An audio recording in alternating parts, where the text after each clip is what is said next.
Salut les loups, aujourd'hui petite vidéo sur le cerveau. Je voulais vous parler du fait de faire attention à nos pensées et surtout à ce que l'on répète au quotidien parce que je suis en train de lire un bouquin dans lequel il parle du cerveau. Il y a une info importante que je voulais vous partager aujourd'hui. Je ne sais pas si vous le savez, mais à chaque émotion que l'on reçoit et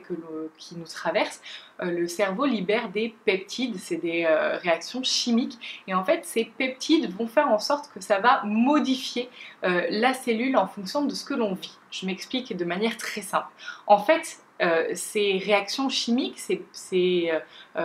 cellules chimiques vont venir à l'intérieur de nos cellules et vont ancrer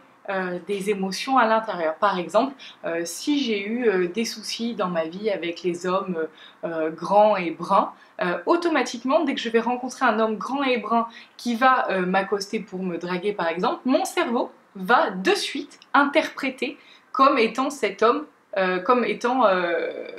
un possible danger, parce qu'en fait il va se servir de ce qu'il a reçu avant, donc de ces réactions chimiques qui auront façonné ces cellules et qui vont faire que à l'avenir mon cerveau va interpréter la réalité et ne va pas la voir telle qu'elle l'est. Donc en fait c'est hyper important de faire en sorte de ne pas alors c'est compliqué parce que vous allez me dire mais comment on fait? Ben, en fait ne pas faire de généralité déjà, c'est-à-dire ne pas dire ouais tous les mecs sont des cons par exemple, parce que le cerveau va enregistrer ça, même quand on est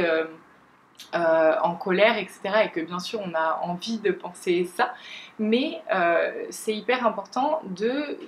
surtout ne pas faire de généralité et de garder à l'esprit que toute nouvelle personne que l'on rencontre peut être une nouvelle personne et donc pas avec les mêmes attributs que ceux qu'on a rencontrés avant. Je suis d'accord que la maîtrise du mental à ce niveau-là est particulièrement compliquée, donc c'est important de faire le dialogue intérieur pour pouvoir justement bien faire en sorte de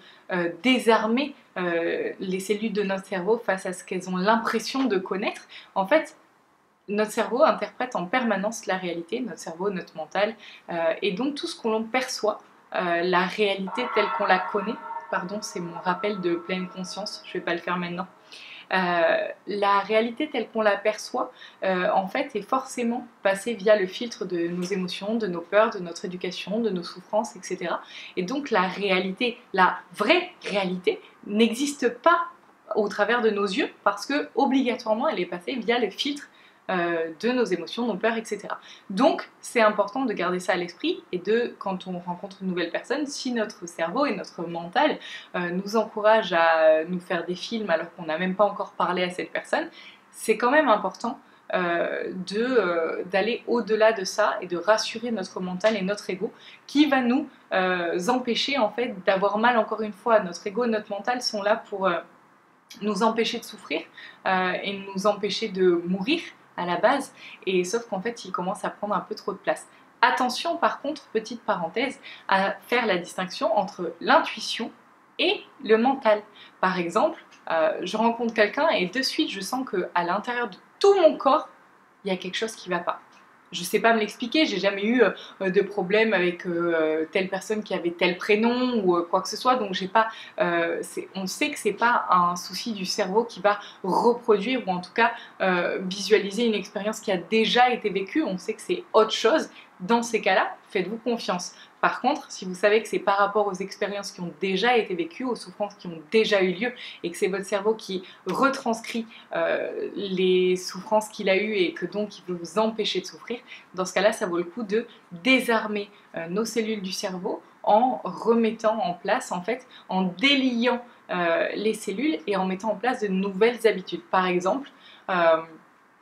si on garde ce souci, enfin cet exemple de j'ai eu des soucis avec les hommes grands et bruns, et la prochaine fois que j'en rencontre un, c'est vraiment un exemple parce que c'est pas du tout ce qui m'intéresse, mais la prochaine fois que j'en rencontre un, et par exemple, alors que je vais entendre mon cerveau penser attention, c'est sûrement un enculé comme tous les autres, je vais faire en sorte de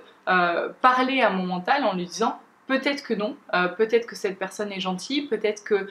cette personne est intelligente, sensée, a du cœur, etc. et que ça ne va pas se passer comme les fois d'avant. Donc c'est hyper important de parler à notre mental qui a des peurs pour pouvoir dessouder les cellules qui se sont mises ensemble pour former une réalité qui n'est pas la vraie réalité.